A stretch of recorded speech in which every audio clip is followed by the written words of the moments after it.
حضرت ابراہیم علیہ السلام کا سلسلہ حضرت آدم علیہ السلام سے ملتا ہے۔ آپ کے والد کا نام آزر تھا اور آپ کا مقام ولادت بابل آثار بابل کے قریب تھا۔ اس زمانے کا معاشرہ بت پرستی اور شرک میں مبتلا تھا، جہاں لوگ مٹی اور پتھر کے ٹکڑوں کو خدا مانتے تھے۔ آپ نے بچپن سے ہی اللہ تعالیٰ کی یکدیانی کا شعور پایا اور شرک کی حقیقت پر غور کیا۔ آزر آپ کے والد خود بڑے بت شکن تھے، مگر خاندان میں شرک عام تھا۔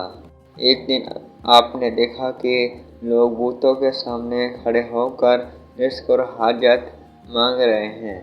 آپ نے سوچا کہ اگر یہ پتھر خدا ہیں تو یہ کسی کام کے نہیں۔ حضرت ابراہیم علیہ السلام نے رات کے وقت گھر سے نکل کر 12 بڑی بتوں کو 100 کے قریب کھڑے دیکھا۔ سب سے بڑے بت کے پاس بیٹھ کر آپ نے ایک پتھر اٹھا کر اس کے منہ پر مارا۔ بڑے بت کا سر ٹوٹ گیا اور ٹکڑے ٹکڑے ہو کر نیچے گرے۔ جب لوگوں نے یہ دیکھا تو بھاگ بھاگ کر آئے اور دریافت کیا کہ یہ کون کر رہا ہے۔ آپ نے سوال کیا، اگر یہ بڑا بت تمہاری مدد کرتا ہے تو کیا یہ تمہارا معبود ٹھہرتا ہے؟ جب انہوں نے کہا کہ نہیں، تو آپ نے کہا، تم جانتے ہو کہ یہ خدا نہیں، پھر کیوں ان کی پوجا کرتے ہو؟ یہ بات سن کر لوگوں نے غصے میں آ کر آپ کو گرفتار کرنے کا اعلان کیا۔ بادشاہ نمرود کا حکم۔ گرفتار کرنے کے بعد آپ کو بادشاہ نمرود کے دربار میں پیش کیا گیا۔ بادشاہ نے کہا، یہ شخص اپنی قوم کو بت شکن کر رہا ہے، اسے آگ میں ڈال دو تاکہ وہ جل جائے۔ قرآن مجید میں سورۃ الزخرف میں اللہ تعالیٰ نے اس کا تذکرہ کیا ہے۔ آگ کا معجزہ۔ آپ کو آگ میں پھینکا گیا، مگر اللہ تعالیٰ نے آگ کو آپ کے لیے ٹھنڈی اور سلامتی کی جگہ بنا دیا۔ نہ صرف آپ کو کوئی نقصان پہنچا، بلکہ آگ کے اندر سے آپ خوش و خرم باہر آئے۔ یہ معجزہ دیکھ کر شہر کے لوگ حیران رہ گئے اور سمجھ گئے کہ اللہ ہی حق ہے۔ ہجرت کا سفر۔ بت شکنی کے بعد آپ نے اپنی قوم سے علیحدگی اختیار کی اور صحراؤں سے ہوتے ہوئے بالآخر حجاز مکہ مکرمہ پہنچے۔ وہاں کے لوگ بھی شرک میں غرق تھے، مگر ایک نیا آغاز ممکن تھا۔ بی بی ہاجرہ اور حضرت اسماعیل علیہ السلام۔ اللہ تعالیٰ نے آپ کو ہاجرہ بابل سے ایک مکہ والی خاتون سے نکاح کی توفیق دی۔ آپ کے ہاں حضرت اسماعیل علیہ السلام پیدا ہوئے۔ اسماعیل علیہ السلام نے بچپن ہی سے آپ کے پاس رہ کر توحید سیکھا۔ خانہ کعبہ کی تعمیر۔ اللہ کا حکم۔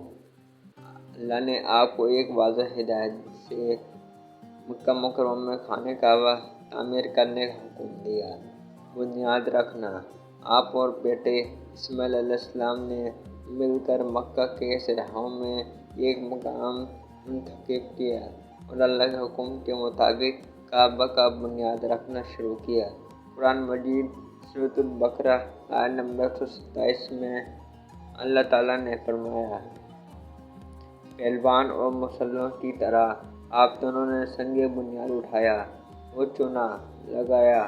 یہ جگہ بعد میں بیت اللہ حرم کے نام سے مشہور ہوئی، جہاں ہر سال لاکھوں مسلمان حج اور عمرہ کے لیے آتے ہیں۔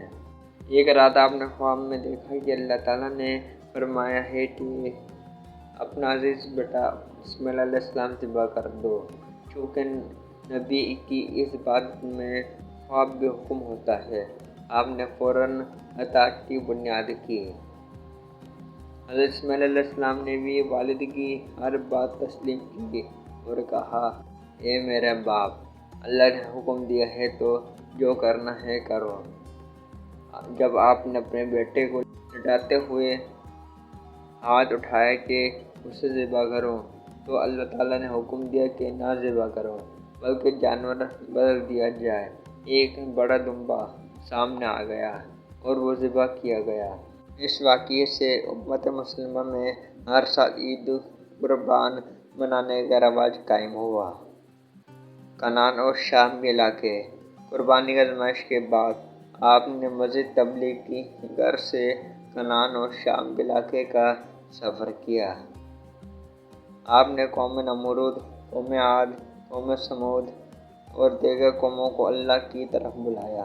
بہت سی جگہوں پر ظلم کی انتہا تھی، مگر اللہ نے ہر بار آپ کا سایہ رکھا اور آپ کو ان کے شہر سے محفوظ فرمایا۔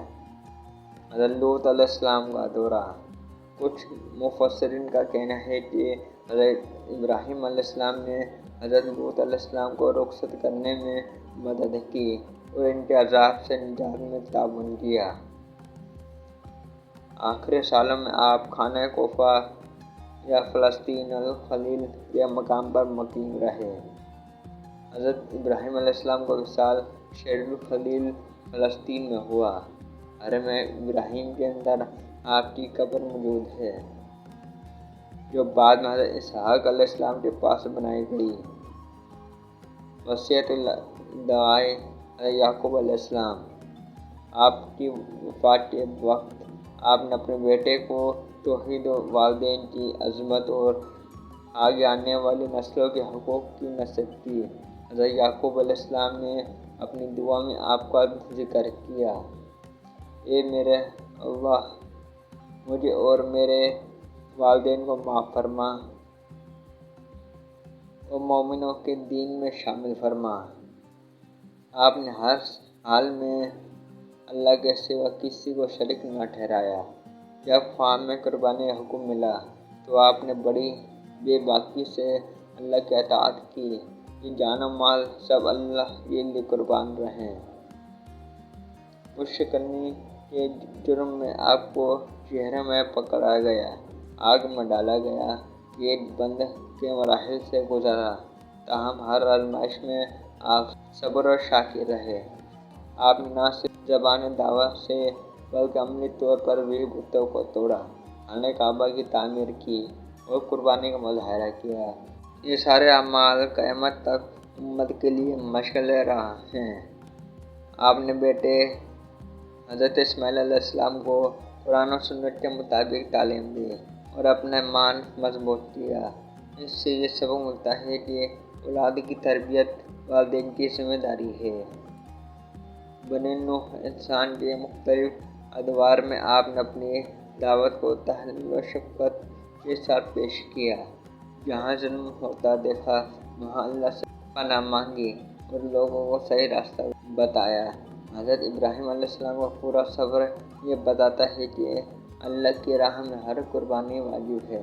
شرک و ہدایت کے خلاف ثابت قدم رہنا، اللہ کے حکام کی اطاعت بغیر کسی ڈر کے کرنا اور اولاد بندوں کی ہدایت میں درس دینا، یہ سب اسباب ہیں جو ہم اس عظیم نبی کی سیرت سے ملتے ہیں۔ اللہ تعالی ہمیں بھی ان کے نقش قدم پر چلنے کی توفیق عطا فرمائے۔ آمین۔